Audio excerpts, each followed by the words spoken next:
Garden Basics with Farmer Fred is brought to you by Smart Pots, the original lightweight, long-lasting fabric plant container. It's made in the USA. Visit smartpots.com/Fred for more information and a special discount. That's smartpots.com/Fred. Welcome to the Garden Basics with Farmer Fred podcast. If you're just a beginning gardener or you want good gardening information, well, you've come to the right spot. For many backyard gardeners right now in USDA Zone 9, it's citrus fruit harvest time. And before you know it, everyone else will be in fruit picking mode come summer.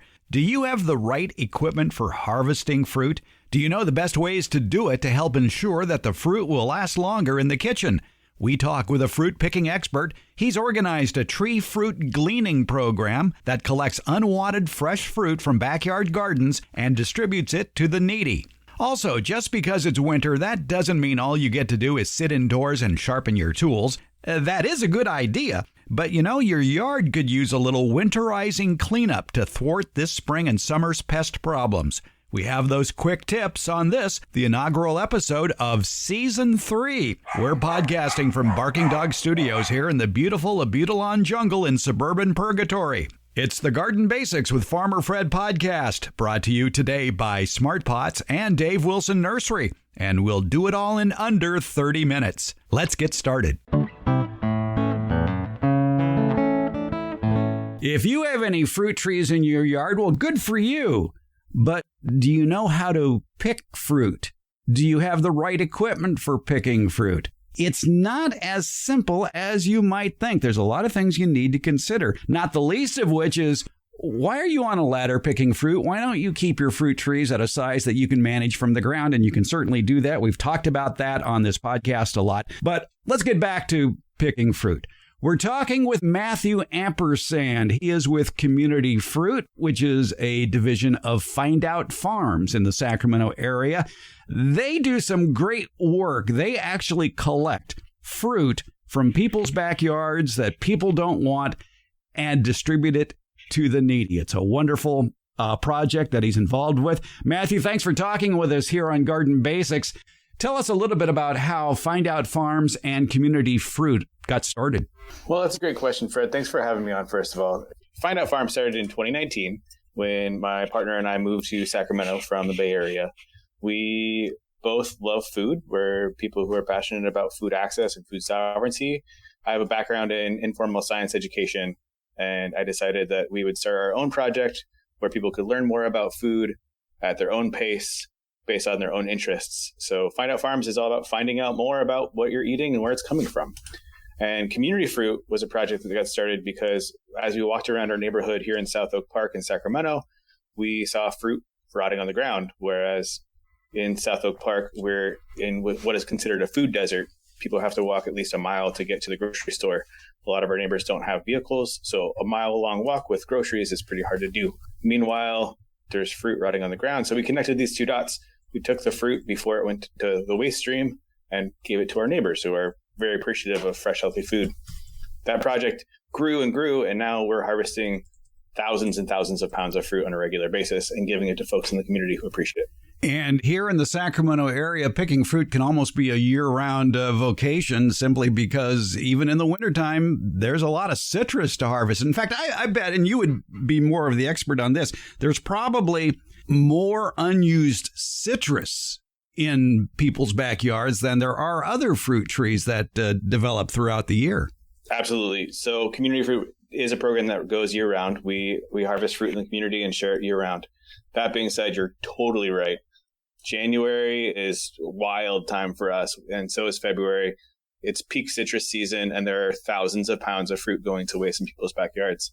If you have one grapefruit tree, especially if it's an old established grapefruit tree, it can produce sometimes 800 pounds of fruit, which even if you love grapefruit and you eat it every day, several times a day, you're not going to eat 800 pounds of grapefruit. No, but other people will. So it's one thing to get in there and pick the fruit or maybe distribute the fruit is a bigger problem. Which is it? Both sides of the equation are interesting, and they present their own challenges and benefits. Many folks are really excited to have us come and pick the fruit from their backyards. Otherwise, it would be, an attractant for squirrels and other kinds of rodents. So they're excited to get the fruit out of their yard before it goes to waste. Getting up into the trees sometimes is challenging. Like I said, some of these grapefruit trees especially are really tall and haven't necessarily been cared for in ways that make them easy to harvest. And so you have a lot of volunteers. How many volunteers do you have working with you? Well, we are working to get our volunteer base larger than it is right now. We have just a few dedicated volunteers who go out on a regular basis. A lot of folks think they want to go out and harvest fruit, and then they do it once, and they realize it is actually a lot of work to climb up a ladder, get into a thorny citrus tree, and then move hundreds of pounds of fruit. It's not for everybody, but those who do it and do it regularly really do enjoy it. Find Out Farms has the educational portion that you talked about, and Community Fruit is just a wonderful idea. And I imagine that a lot of the techniques you used, you are also telling the people who work with you, picking the fruit, about how best to pick fruit. I noticed a picture of you in the Sacramento Bee recently where you looked totally outfitted for picking fruit. You had the right ladder. You looked like you were wearing the right clothes. Talk a little bit about how you pick fruit. Yeah, absolutely. So a lot of these citrus trees especially have pretty significant prickles or thorns. And if you're putting your hands and arms in there regularly, you're going to get scratched up unless you're wearing durable long sleeves. I would recommend that folks wear gloves. If you have snips, a lot of the citrus fruit doesn't want to get yanked off the tree. It wants to be snipped off the tree. You'll notice, especially with things like mandarins, for example, if you pull them forcefully off the tree, you'll rip the top of it off, which dramatically shortens the shelf life of the fruit. And unless you're going to eat it right that second, you really want to be able to have it on your countertop for a few days, as you get to it. Very good point is that you want it to last for quite a while. We'll have a link in the show notes as well as in the Garden Basics newsletter that'll come out this week about how to best store fruit. The University of California, Davis has a great one-sheet piece of information that you can hang in your kitchen somewhere that will tell you the best places to store the fruit that you're harvesting, be it on the counter or in the refrigerator or a combination of both. So we'll have that link for you, along with links to Find Out Farms and their Community Fruit program. I would imagine your program, of course, needs some equipment. Absolutely, yeah. So as I mentioned, we are a really small organization right now, and we're looking to scale up because of the fact that there's literally tons of fruit going to waste right now. So we're becoming an official nonprofit entity. We're having a little fundraiser to get more infrastructure and equipment. People can learn all more about that at findoutfarms.com. If anyone wants to volunteer, we absolutely would love to have more volunteer help, as well as more help supporting our infrastructure and our project. It is a community project because, it's community fruit. So we really appreciate the community support. And besides distributing all the fruit you're collecting to various organizations, you, being basically a farmer, you have a food stand. We do. Every last Saturday of the month, we have a free fruit stand where we give out as much fruit as people would like to have, regardless of their background or where they're coming from. If you want free fruit, you can have it every Saturday. And every last Saturday of the month. It's in the morning until the early afternoon. And where's the location? We are located in South Oak Park. You can find us at Parker and Howard, the cross streets right there. Look for the yellow sign that says Find Out Farms.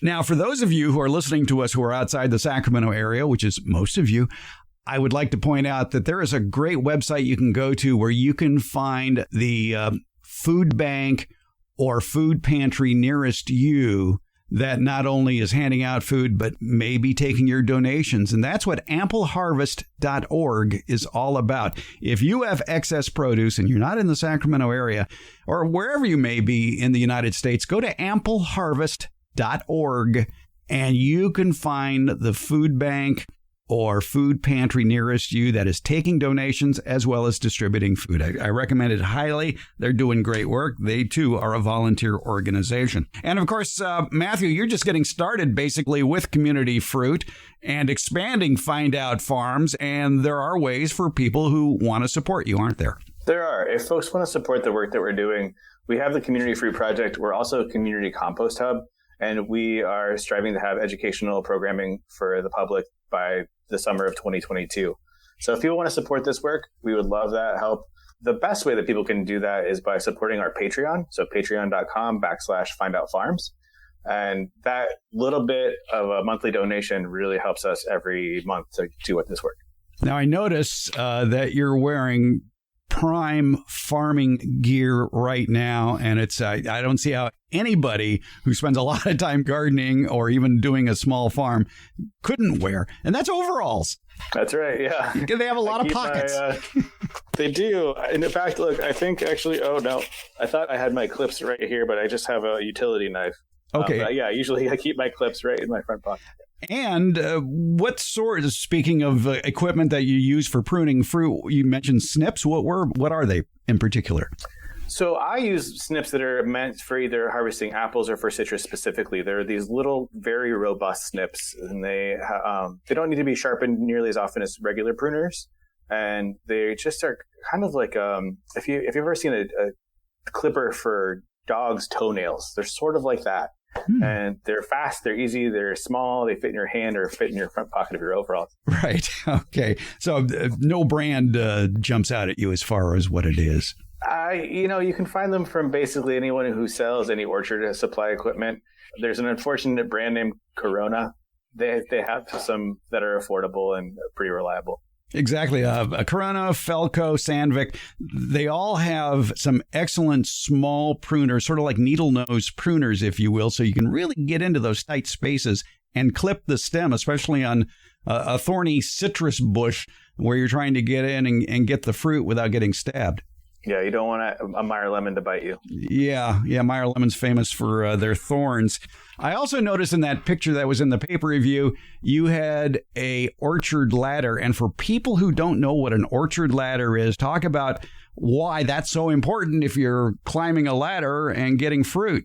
Well, a typical A-frame ladder, has those 4 legs. So there's the side you climb up, and then usually the side you don't climb up. Sometimes they're climbable on either side, but they have 4 legs, which makes getting it into the body of the tree really challenging. A harvest ladder or an orchard ladder has basically just a pole on one side and then the side that you climb on with the 2 legs.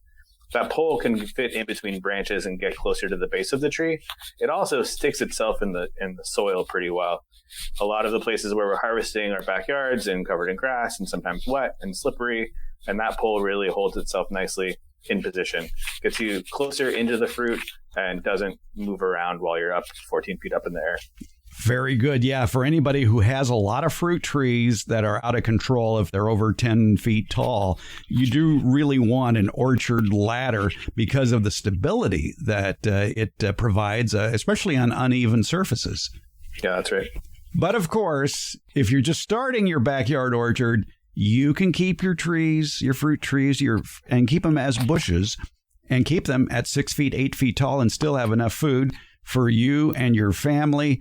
And plenty left over for people like Matthew Ampersand and Community Fruit, or whatever organization is in your neighborhood of food pantries or food banks that are taking donations of backyard produce. More information about backyard orchard culture, we'll have a link to that in the show notes and also in the Garden Basics Beyond Basics newsletter that'll come out this week as well. We've talked with Matthew about going into people's backyards and picking fruit, and I imagine some of those trees have never been pruned. They could be 20, 25 feet tall, especially citrus trees and many other varieties as well. And sometimes you just can't get in there with a ladder. It's true. Some of these trees are even much taller than 25 feet. I've been in yards where there's a grapefruit tree towering over me at around 60 feet, and that fruit just isn't accessible with normal equipment. So if anyone has an extra bucket truck sitting around, I used to operate heavy equipment, and I would love to get up and get all of that fruit to folks who would really appreciate it. And of course, all you need then is access to the yard to get there. But how far away does that truck have to be for you to be able to raise the bucket to get the fruit? Depends on the size of the truck. The taller the better. All right. If you have that extra bucket truck just sitting in the back doing nothing, you can contact Matthew by going to which email address? They can reach out to communityfruit916@gmail.com. CommunityFruit916, which happens to be the area code for Sacramento. So that's CommunityFruit916@gmail.com. Matthew, and of course, you can find out more online, the website findoutfarms.com as well, where you can find out more about Community Fruit. Yeah, if you're going to be picking fruit, have the right equipment, do it right, store it correctly. Matthew Ampersand doing great work with Community Fruit and Find Out Farms. Matthew, thanks for a few minutes of your time. Thanks so much, Fred. Thanks for having me on. I really appreciate it. Smart Pots. It's the original award-winning fabric planter. It's sold worldwide, and Smart Pots are proudly made 100% in the USA.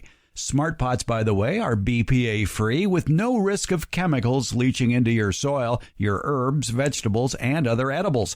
That's why organic growers prefer Smart Pots, and they last for years. Some gardeners have been using the same Smart Pots for over a decade.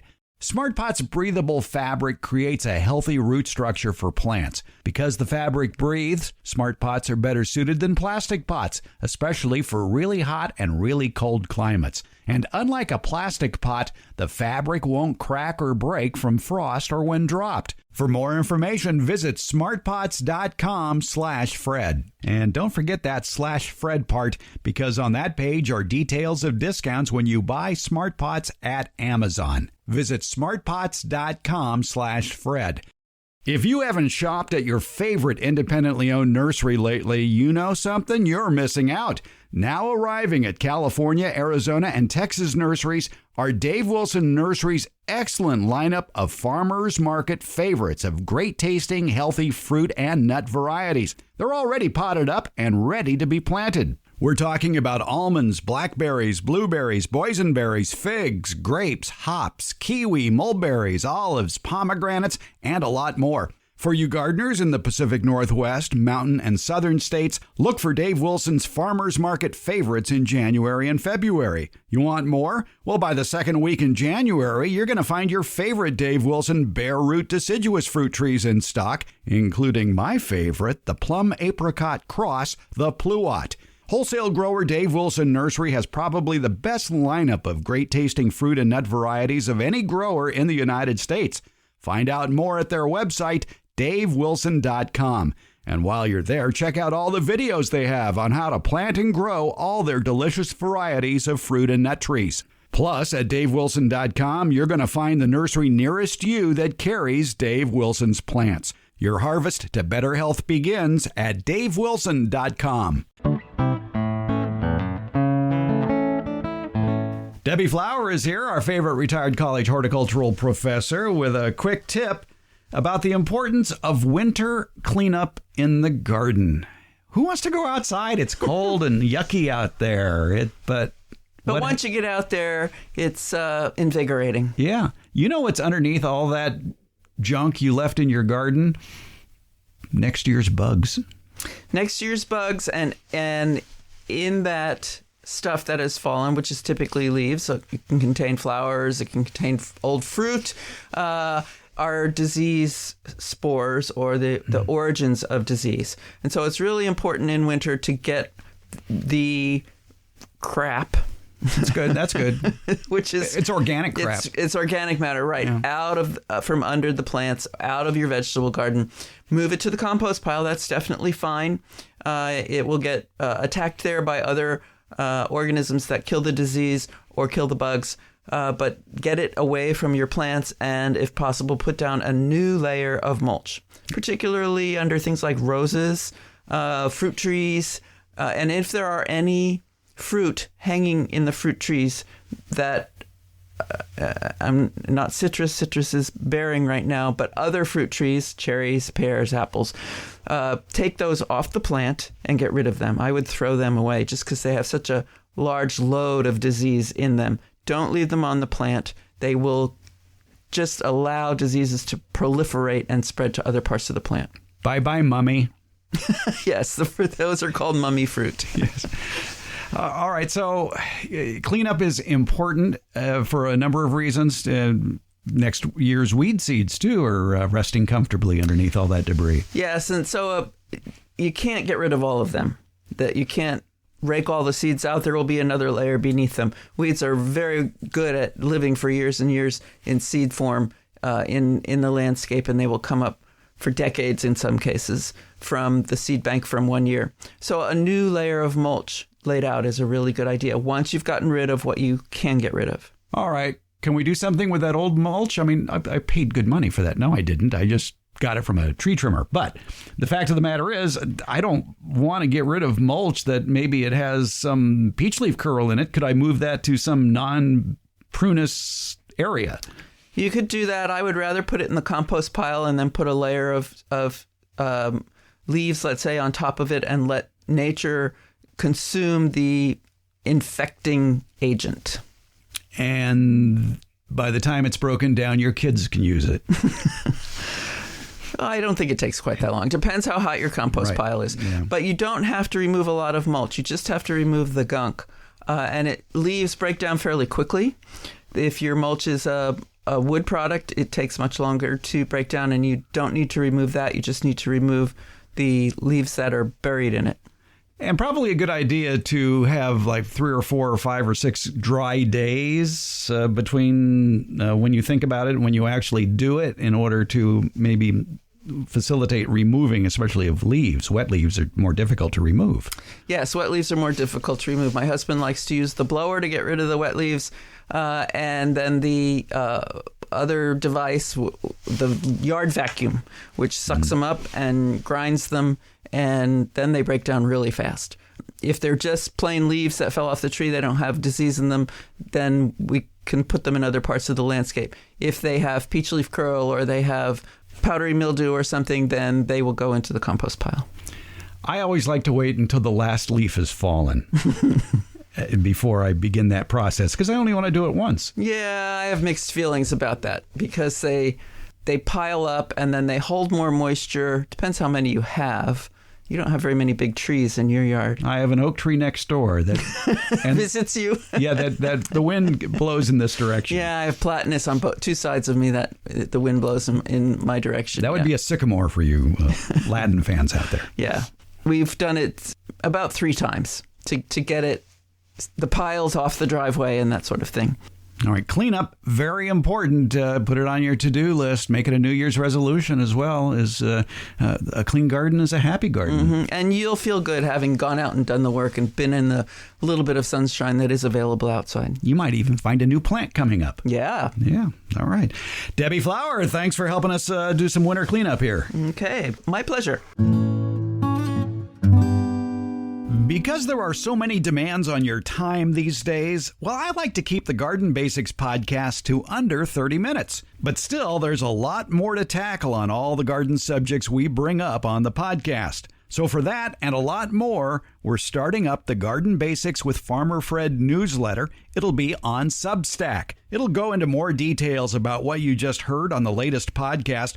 So, yes, it will be a good supplement for the Garden Basics podcast, but there'll be a lot more garden-related material and, probably pictures of my dogs and cats as well. It's the Garden Basics with Farmer Fred newsletter. It's on Substack. And best of all, it's free. There's a link in today's show notes, or just go to Substack.com and do a search for the Garden Basics with Farmer Fred. That's Substack.com. The Garden Basics with Farmer Fred newsletter. Did I tell you it's free? It's free.